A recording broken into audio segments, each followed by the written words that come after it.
Welcome to One to One. Senator Rand Paul is finishing up his first term in the United States Senate. He's running for re-election, and his opponent is Democrat Lexington Mayor Jim Gray. I'll talk with him about the campaign and his work in Washington and Kentucky next on One to One.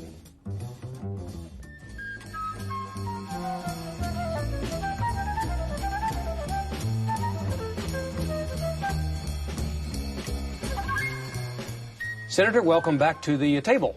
Glad to be here. Thanks for inviting me. Give me your reflections, your sort of top-of-mind thoughts on your first almost 6 years in Washington. Well, it seems like just yesterday. It's, I think, been exciting. To me, I'm a big history buff, and being there where, Henry Clay was, I actually sit at Henry Clay's desk, being where Daniel Webster was and John C. Calhoun and all the famous battles of the 19th century, to me it's an amazing thing. And I think I like to feel like we're part of the same debate that they had even back then, whether or not too much power accumulates in the presidency, how much power should be divided with Congress, how do we have the checks and balances and how they work. And to me, that's an amazing debate to be part of. Has it been frustrating for you at times, though, because you went to the Senate as, I don't know if reformer is the right word, but you wanted to affect some change, and not that you haven't done that, I'm sure it hasn't come at the pace that you would want it. Well, change is slow, and it's hard to get consensus, but I think that the biggest thing that frustrates me is that it doesn't appear as if Congress is able to exert the power of the purse. People always say, well, Congress is supposed to spend the money. President can't spend it on his own. But because we lump all the spending bills into one spending bill that's thousands of pages long, no one reads it, no reform is possible. So every week we put out a waste report talking about wasteful spending, and yet we're not able to affect reform because they give us a 2,000-page bill and they say no amendments. And so I always say it's a dirty, rotten, no good way to run your government, and we should do it differently. And I oppose that. But it is frustrating because some of the people doing it are sometimes from my own party. Have you had discussions since you've been in Kentucky primarily, in the primary election process in this now general election? Have you had supporters and other people question you about your race for the president? I mean, have they talked to you about it? Not that they have criticized you for it, or have they just discussed it with you? People come up and they're almost entirely favorable. They thank me for running. They're excited that Kentucky has a large voice in the national stage, and I may be selecting out for the ones that are very much supporters, but they come up and say, we wish you were the nominee and things like that. But I don't think I've had anybody say anything negative. And to my mind, I'm proud of the fact that I was able to be part of the national debate, try to shape the Republican Party in a way. And once again, it's sort of a privilege to be part of that process, not something that I can imagine anybody would cast aspersions at. You feel like you represented Kentucky well, and if people didn't know of Kentucky or know of you, you felt like on a national stage you did well. I did, and it's frustrating sometimes because there's somewhat of a predetermined outcome. Whoever's polling highest gets the center of the stage and more questions. So sometimes we did get marginalized. But yeah, I did my very best, and I think I did. I felt like I represented Kentucky very well, trying to show that there was a rational, reasonable proposal that actually could reach out to people who haven't been aware of Republican politics. I'm a big believer that the Republican Party will never win the presidency again until we become a more diverse party and until we show that we have plans for helping people who live in poverty and that we're sincere about it. I think when we do, we'll become a national party again. But right now, the Electoral College is somewhat stacked against Republicans because we haven't been successful or tried hard enough with the African-American community or the Hispanic community or basically those who are part of the working class. Give us a peek behind the curtain, if you will, on the national stage. There were, how many debates? There were 19 candidates, 18 or 19 candidates at the very beginning. Right. You stayed till the very end, almost. And how many debates were there that you were a part of? I don't know if I've counted them, 8 or 10. I was probably in 8 or 10 debates. And what's the build-up like? What's the day like that you prepare for? Mostly it's trying to think of what questions and what issues you want to get out and how you present them. And you have to present them pretty quickly. It's not like you get 5-minute warm-up to get to your point. You've got 30 seconds, a minute, maybe a minute and a half, and you got to make your point pretty quickly. And to my mind, I wanted to represent myself as being something different. a different kind of Republican, one who cares about poverty, one who cares about civil liberties and civil rights, and cares about making the party bigger. And so I tried to emphasize that. I went to places like Detroit, I went to Chicago, I went to Ferguson, trying to talk about how, you know what, the Democrat policies have failed many of our big cities, and I still think this is true. They started a war on poverty, back in the 1960s, and I think in some ways poverty won the war. And we need to think about other alternatives for how we get people out of poverty. So from that standpoint, when that message was getting out, yet you began to see in the national press, at least, you being marginalized as far as the polling numbers and right. the way you were on stage and that sort of thing. At one time, you remember you've probably got a number of copies of Time magazine, the most interesting man in Washington. That was sort of at a high point. You're really getting some positive press. Yeah, we peaked right before we started the presidential campaign, and it's not the best time to peak. But, it's hard running against a celebrity, I think, and there were times in which Trump ended up having 25 times more publicity than everyone else combined, and it wasn't just me. I mean, Jeb Bush, heir to the Bush dynasty, had $150 million, still never made a dent. So it was a difficult year to get a word in edgewise and get it paid attention to. But I don't know. I feel like we did our best. We presented our issues. And I still do present sort of a different way that, I think interests some people in the middle, interests some Democrats, in that we need to have a less interventionist foreign policy, that the war on drugs is a failure, that maybe we ought to look at the war on drugs and say, is there a way we can do it that treats it more as a health problem and less as an incarceration problem? So I think these alternatives really, at one point in time, when they were polling me directly against Clinton, we actually were dead even with her. And so I think we could have excited many people in the middle, and now we have a little more of a polarized election where the people in the middle are sort of adrift and aren't too happy with either choice. Well, I want to tell our viewers and listeners that we're taping this on Monday for an air date on Sunday. And Lord knows we don't know what's going to happen this week in the next 2 or 3 days. And I'm going to ask you some Syrian and some Mosul questions in a few minutes, and we don't know what's going to happen there either. So something might change during the week. But how do you describe this election cycle and what's going on in this country with the two candidates? Chaotic. I think we have kind of dumbed it down to the very superficial. And we're not getting a good debate on the substance of the issues.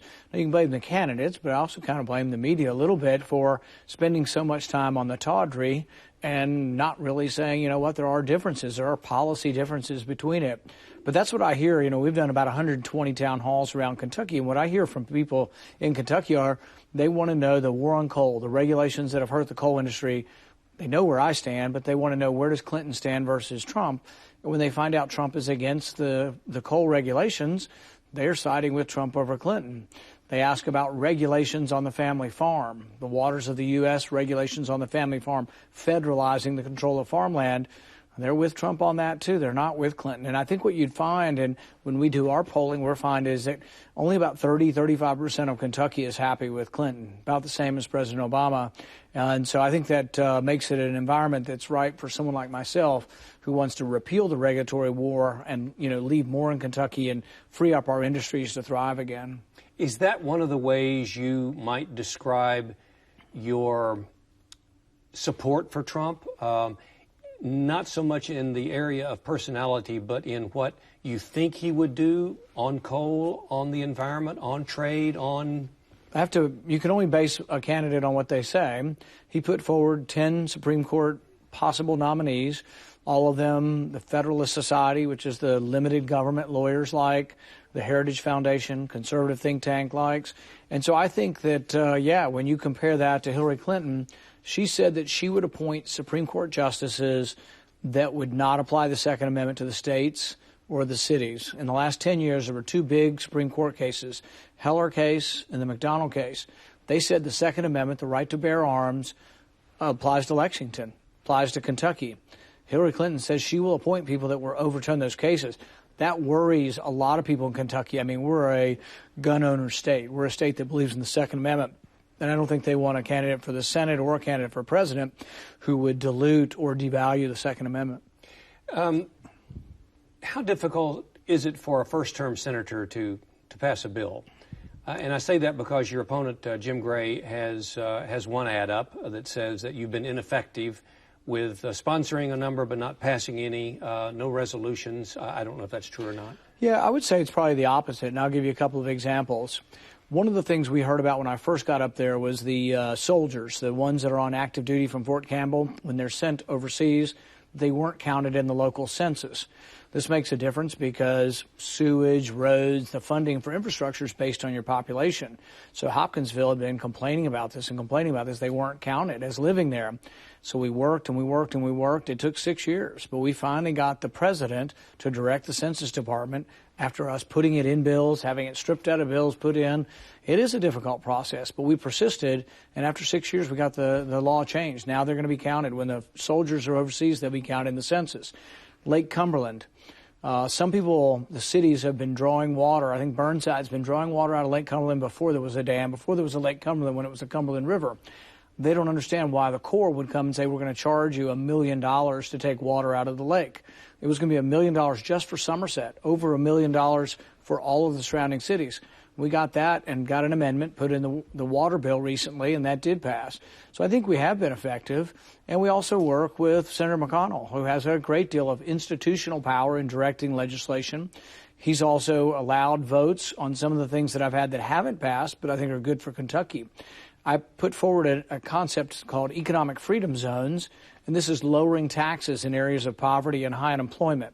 It would be for eastern Kentucky, for Appalachia that's suffering, but it would also be for West Louisville.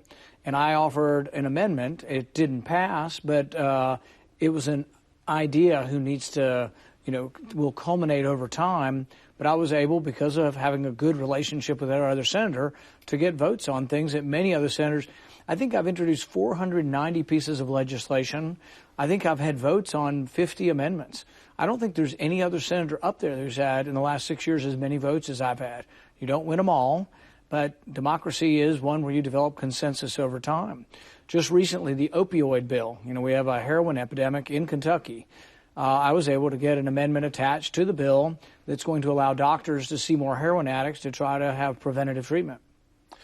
You also worked with Cory Booker, and if reelected, do you see an opportunity in a positive way that you would work with more Democratic senators on projects? I have about 16 different bills with Democrats. With Cory Booker, one on criminal justice reform. He and I have worked to say that juveniles shouldn't be in solitary confinement, and that youthful indiscretions, youthful offenses that were nonviolent, you should get to expunge them from their record, similar to what Governor Bevin did here in the state. So I think it's important that Republicans become known as people who believe in second chances. Most of us, religious reasons, believe that you can have redemption. But even in a legal sense, I think that because you made a youthful mistake, you should not forever be consigned to poverty, drugs, and back into prison. We should want everybody to work again. If people want to change their ways, reform their ways, I'm all for expunging the records and, frankly, giving them back the right to vote. So I have a federal bill with Harry Reid, actually, to give the voting right back. No. I have a bill with Cory Booker to end solitary confinement and expunge records. I have a bill with Ed Markey on the heroin epidemic. I have a bill with Chris Murphy just recently trying to stop sending arms to Saudi Arabia. So I think I've worked across the aisle probably about as much as anyone in the Senate. Clarify your position on defense spending, and let's begin talking about that with the terrible conflict in Syria, what's happening in Aleppo with hundreds of thousands of deaths and people who are stranded. And as we, again, clarify this by telling people that we're recording this just at the very preface, I guess, of a major assault into Mosul and where your position is on that. Right. I think there is no greater priority in federal spending than defense spending, that it's our number one priority. It's something you can't have Lexington or Louisville defense for the country. You really do have to have a national defense. And so when I look at spending and I weigh priorities, I say, well, the first thing we have to do is defend the country before we do anything else. So it is my first priority. That being said, I don't think there should be a blank check for military. And I think if you want to increase military spending at all over what we're doing now, that it should be offsets by cuts. And I think that's true of any spending. If you came to me and said, my mother has Alzheimer's and will the government spend money on research for Alzheimer's? I'll say, yes, we can do it. help me with figuring out who we should take it from, what group's getting it that shouldn't get it. So why is that? Why is that logic on something as grave as national defense or on Alzheimer's, for that matter? Is it because of the national debt? Yeah, we have a $20 trillion debt. We borrow about $1 million every minute. And many military people have told me, including Admiral Mullen, who was the chief of staff under Obama, said, you know what? The greatest threat we face is actually our debt. The other thing I would say is, while that's our number one priority, the other priority I have as a legislator is, I think the most important vote I ever take and the most important debate we should be involved with is whether we go to war. And I don't think we should go to war halfway. I don't think we should go to war easily. I think war should be the last resort, not the first resort. And our founding fathers were very clear that the president should not unilaterally take us to war. The decision and the vote to go to war has to be from Congress. But we've gotten sloppy over time. So we've gotten involved in Syria and Iraq again without a declaration of war, without a vote to authorize force. Hillary Clinton got us involved in Libya, and I think it ended up being a big mistake. They toppled Gaddafi, chaos ensued, ISIS took over a third of the country. Now we're back bombing ISIS. So we're bombing the replacement of the people we bombed previously. I've objected to selling arms to Saudi Arabia. The recently revealed emails from Podesta to Clinton said that Clinton knew that some of those arms were going to ISIS. And they're like, I hope the people don't find this out. And maybe we should say something to Saudi Arabia.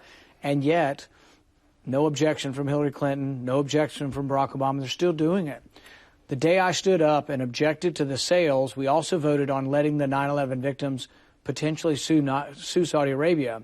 So on the one hand, the majority up there believe Saudi Arabia might have had something to do with 9/11, and yet the vast majority of them still want to sell arms to somebody they think might have been involved in 9/11. It didn't get one Democratic vote, did it? Well, no, it was actually a mixture. I didn't get many Republican votes. It was a little bit Republican, a little Democrat. We got about 27 people to object to the arms. But this is the problem. I think if you ask Kentuckians, should we be involved with a new war in Yemen without a vote in Congress? Should we be selling missiles and bombs to the Saudi Arabians to bomb Yemen and create another refugee crisis? I think most Kentuckians would say no, not without a constitutional declaration. Well, what do you call the incursion and the increased activity to retake Mosul? Is that not war? Absolutely, it's war. And I get offended when people say, oh, it's kinetic action or some sort of meaningless name that's supposed to say it's not war.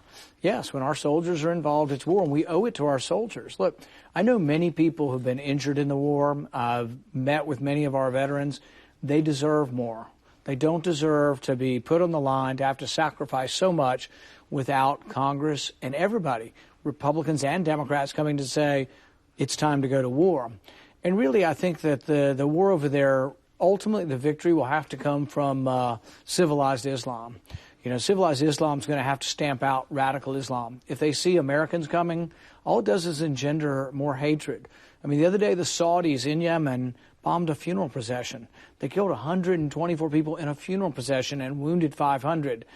Do you think that kills more terrorists than it creates? I'm guessing on the day the bombs dropped, thousands of terrorists were created. Every 10-year-old boy, every 12-year-old boy who had somebody killed in that is now an enemy of America. What if we go into Mosul, though, and the objective is to wipe out ISIL? I'm all for it. I'm all for wiping out ISIL. But I think the people who need to march in need to be people who live there. Turks need to be involved. Kurds need to be involved. Iraqi governments needs to be involved. And we can help. I'm actually for helping in a military way. But the soldiers, the boots on the ground, need to be Arab boots on the ground. They need to be Muslim boots on the ground. They shouldn't be Americans. Regardless of who is elected president, when you return to Washington, will this be topic number one, or will it not even be addressed? They've been ignoring it for years. You know, we've been at war in Libya, no vote to ever go to war. We've been at war in Syria, no vote. I forced the only vote that's ever been in Congress in the last 3 years. They had a water bill to send water aid to Africa, and sometimes you have to use procedural motions to get heard. And so I forced a vote on whether or not we should authorize war, the current war in Syria and Iraq, whether we should authorize that. And I forced that in the Foreign Relations Committee. That's been the only vote on this topic. And yes, these are important issues, but you have to, the majority of both parties don't want to touch it. They say, let it be the president's war, we're done. But that's not what our founding fathers wanted. Our founding fathers wanted that vote to be done by the people through their Congress. On national security, on rights and the protection of privacy versus this war on terror, and what the NSA and many other agencies need in order to fight this global, technical, digital war that we're in. I don't think you have to give up liberty to have security. You know, Franklin warned us of this. He says if you give up liberty for security, you may wind up with neither. I think that our Constitution has worked very well. The Constitution says if the government wants to look at your records or rummage through your papers or come into your house, they have to have a warrant. So if someone, like let's say the Boston bomber, let's say I'm the judge and you call me up and say, the Russians have notified us, we've looked at his Facebook, there's radical Islamic threats of violence on his Facebook. We've looked at that and the Russians said he's been radicalized. Yes, absolutely. Look at his records and then get warrants for anybody he talked to. Go as deep as you need to into the haystack looking for terrorists, but don't look at everybody's records in Boston. Don't look at everybody's records in the U.S.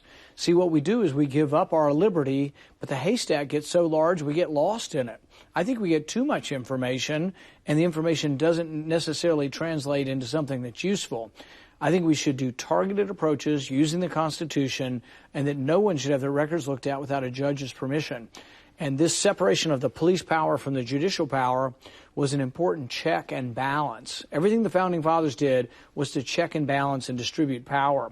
But if we let the government, and this is one of the things that I've objected to even when Republicans have done it, is a bulk collection of all of our records. I think it's unconstitutional. Give me an idea of what you found in your waste report. Some of us remember Democratic Senator William Proxmire, who many years ago had the Golden Fleece Awards, and they used to come out and we used to look at them, sometimes laugh at them. Right. Yours are just called the Waste Report. One of the most recent ones we did was we found $700,000 that was spent studying Neil Armstrong's statement when he landed on the moon. Remember, he said, one small step for man, one giant leap for mankind. So they spent $700,000 studying whether he said one small step for a man or one small step for man. They studied the preposition a, whether it existed, for $700,000, and you know what their conclusion was? They're not sure. But to make it even worse, they took the money from a fund for autism. So, you know, I have families and I have supporters who have kids with autism, and they want the government to be involved in studying. I say, we can. And then the money goes to autism, and it's taken by people who are abusing the system, and it's put into something ridiculous. So what's the purpose of the waste report? Is it just an election year gimmick that you pulled out of the closet somewhere? We've been doing it for years. And I think the thing about waste is some people criticize and say, well, we eliminate all the waste. It's 1%. You won't balance the budget. There's some truth to that, but it should make you mad. It should maybe make you laugh at first, but then you should be mad, and then you should say, I want better government. I want government that passes individual appropriation bills. It's been 19 years since we've done that. We glom them all together and we never reform it. One of our race reports talked about we studied Japanese quail to see if they're more sexually promiscuous on cocaine. The conclusion, probably. You know, but that's crazy. We've got to do a better job spending our money more wisely. You'll continue to have these reports out? Absolutely. We do them about every week or two as long as we find things. But there's no shortage of things that we can find. There's been very little talk during this election season on entitlement programs. I'm not sure I've heard it mentioned.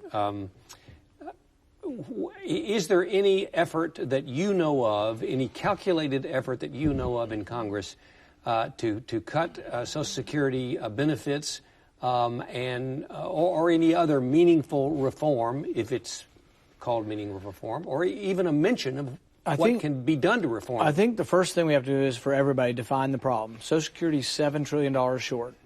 And it's not Republicans' fault. It's not Democrats' fault. It's just we had smaller families. We used to have 8 kids in a family, and then we had 4 kids in a family, and now we have 2. So there used to be 16 workers and 1 retiree. Now there's like 3 workers and 1 retiree, and we're short of money, $7 trillion short. So nobody wants to cut benefits. In fact, my proposal for reforming it is to try to reform it where you don't cut benefits. And the only way you can do it, really, is you have to gradually raise the age of eligibility. I said this in 2010. I was attacked for, saying, oh, he was going to do this to Social Security. I want to fix Social Security so it continues. And if we don't do anything, the projections are within about a decade, they're going to have to cut everybody's benefits by 25%. that will be draconian because there are poor people, and many in Kentucky, who that's all they have to live on. You cut their benefits, it'll be difficult for them to buy food. So I want to avoid doing any of that. I don't want that. But I think we're going to have to raise the age gradually on the next generation. And then the other thing I'm willing to do is people like myself who have been successful, we're going to have to take a little bit less. So at the very top end of the curve, the top end of the earning curve, a couple $100 less a month. Now, people say they don't like that either, but it's like, what is the alternative? The alternative is cutting everyone.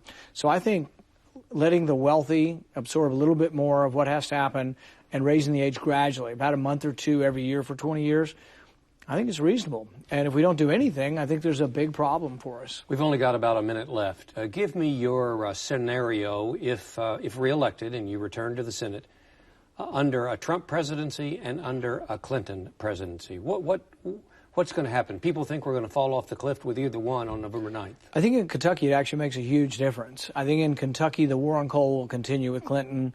I think Trump will go a long way towards ending or reversing the war on coal. The war on the family farm, all of the federalization of regulations and intrusion on the family farm, if Clinton's elected, it continues in spades. If Trump's elected, I think he'll reverse it. Supreme Court, Hillary Clinton, I think, will appoint people that would abridge and circumscribe and make the Second Amendment less prominent, the right to bear arms.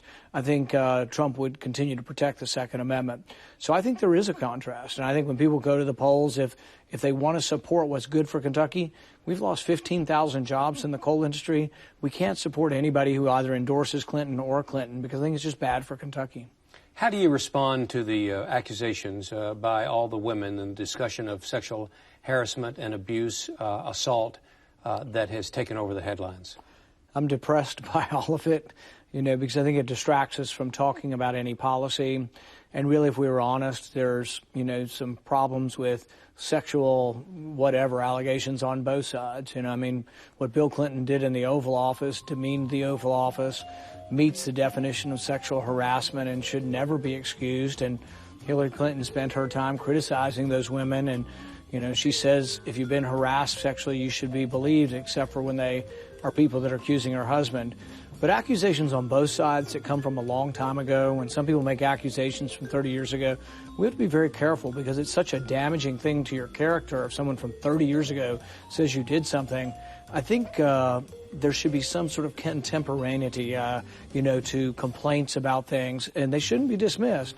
But really old stuff that might be for political purposes has to be, I think, examined for that. You know that for a fact, don't you? Yeah, I know what it's like for people to talk about college and to make up stuff that isn't necessarily true. Senator Paul, thanks for being with us. Thank you. And for 1 to 1, I'm Bill Goodman.